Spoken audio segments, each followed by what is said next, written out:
Senang sekali bisa berjumpa setelah 1 minggu saya ada di Jawa, ya, karena urusan keluarga dan pemberkatan pernikahan.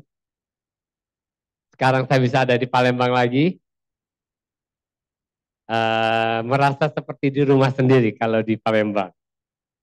Dan hari ini mungkin ada banyak teman-teman kita yang sedang cengbeng, ya. Boleh nggak ya cengbeng ya? Tergantung ya. Tergantung untuk apa dan untuk siapa kita melakukannya. Ada seorang teman dari Prabu Muli WA saya.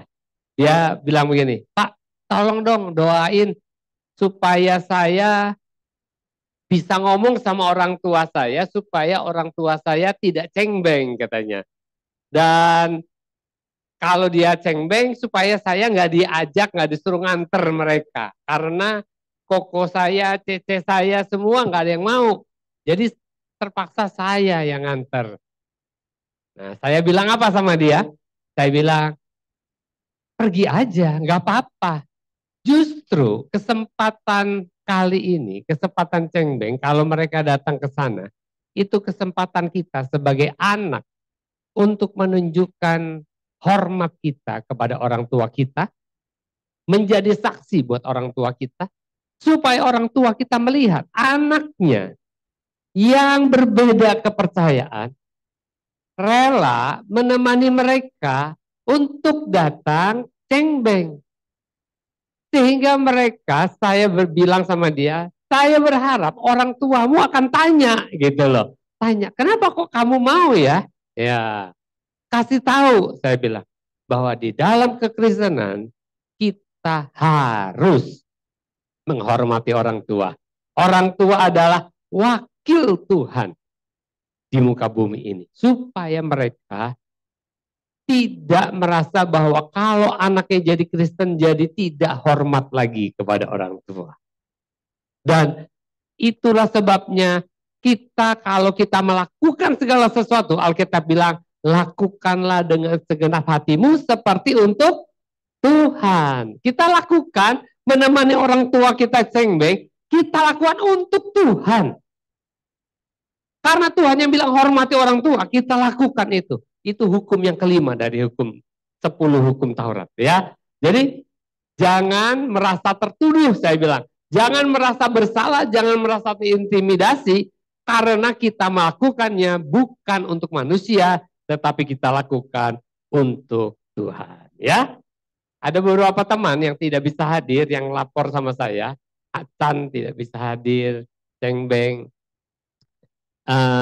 Fanny, Justin, ya, terus Ujang, ya, Ujang juga cengbeng, saudara. Dia nemenin bosnya. Oke, tema bulan kita, tema kita bulan ini adalah berjalan di dalam kehendaknya. Dengan subtema adalah kehendaknya adalah menanggalkan keinginan daging. Pertanyaan yang pertama buat kita semua, mengapa kita harus berjalan di dalam kehendak Tuhan? Mengapa kita harus berjalan dalam kehendak Tuhan? Kalau kita harus taat 100% kepada Tuhan, kalau kita harus taat kepada Tuhan, berarti kita tidak punya free will dong. Padahal Tuhan menciptakan kita dengan kehendak bebas, dengan free will. Dan kalau kita harus taat, mengikuti kehendaknya, jadi nggak free will lagi dong.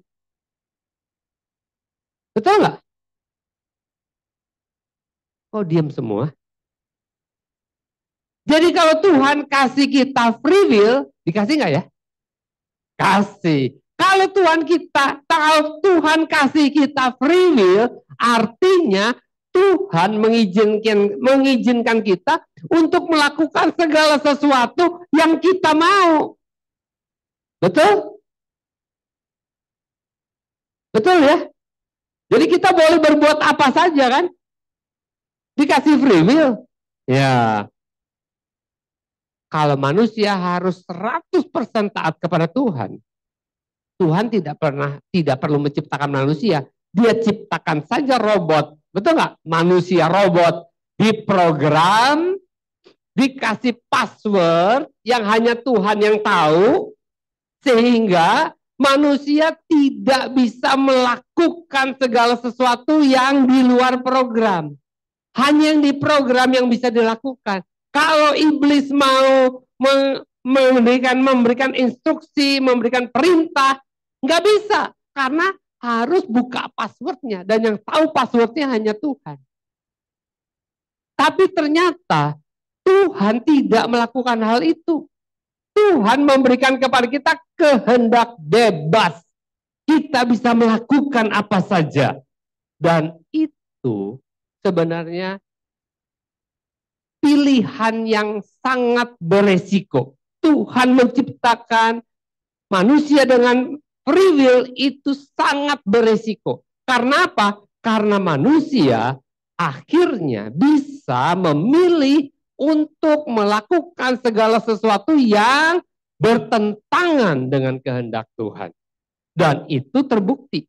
Akhirnya kita lihat Adam dan Hawa dan semua keturunannya termasuk saudara dan saya, kita telah mempergunakan kesempatan itu, free will itu, bukan hanya untuk melakukan hal-hal yang negatif, tetapi juga kita melakukannya untuk berbuat dosa yang dibenci oleh Tuhan.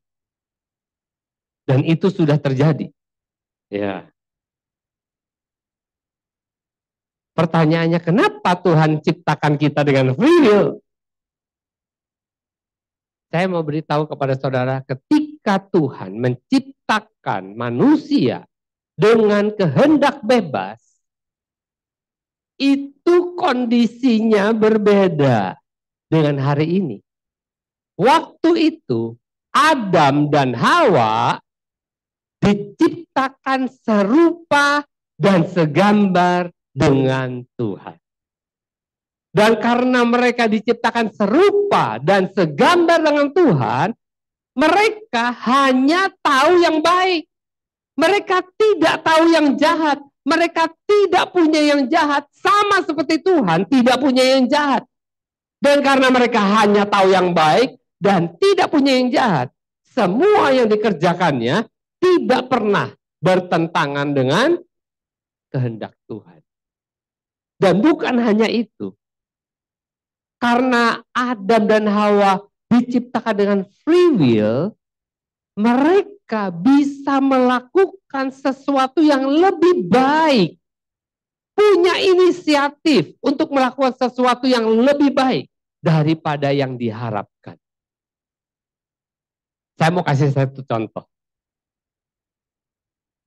Kalau saudara tahu Acan ya, Acan itu setiap Sabtu dia datang ke sini membantu kita semua, membantu saya terutama, mempersiapkan segala sesuatu untuk ibadah pagi hari ini. Untuk ibadah minggu, dia selalu datang Sabtu, beresin semua.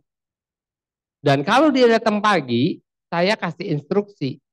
Saya kalau ada urusan apa-apa, saya kasih instruksi dan saya tinggal biasanya. Dan dia biasa urus semuanya. Tapi tahu nggak saudara, bahwa dia, walaupun dia sudah tahu pekerjaannya, dia tidak hanya mengerjakan pekerjaan-pekerjaan yang saya instruksikan. Dia juga mengerjakan pekerjaan-pekerjaan yang saya tidak perintahkan, tetapi dia pikir itu perlu dikerjakan.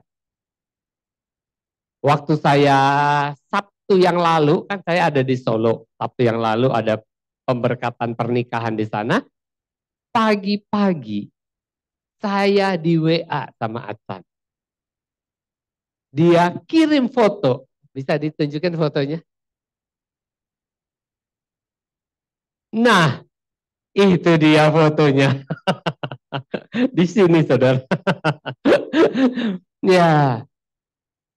Jadi dia kasih tahu, Pak, dapat tikus satu mati di belakang katanya. Saya tidak pernah perintahkan dia dan saya juga sudah lupa bahwa saya taruh perangkap tikus, saya dan Acan, taruh perangkap tikus di belakang. Saya tidak suruh dia. Tapi dia melakukannya atas inisiatif dia sendiri. Dia periksa dan ada tikus di dalamnya dan dia kasih kabar ke saya. Dia melakukan jauh lebih banyak daripada yang saya minta. Kemarin dia tiba-tiba bilang, Pak ini bocor, hujan besar kan di Palembang katanya. Di sini bocor, netes, saya mau tambal ini. Saya tidak tahu dan saya tidak pernah perintahkan dan dia lakukan. Coba kalau dia itu robot. Coba kalau dia hanya diprogram melakukan apa yang saya perintahkan. Pagi ini kita ibadah dengan bau bangkai tikus. Betul kan? Saya khotbah di sini saya akan minggir-minggir. Kenapa? Bocor. Iya.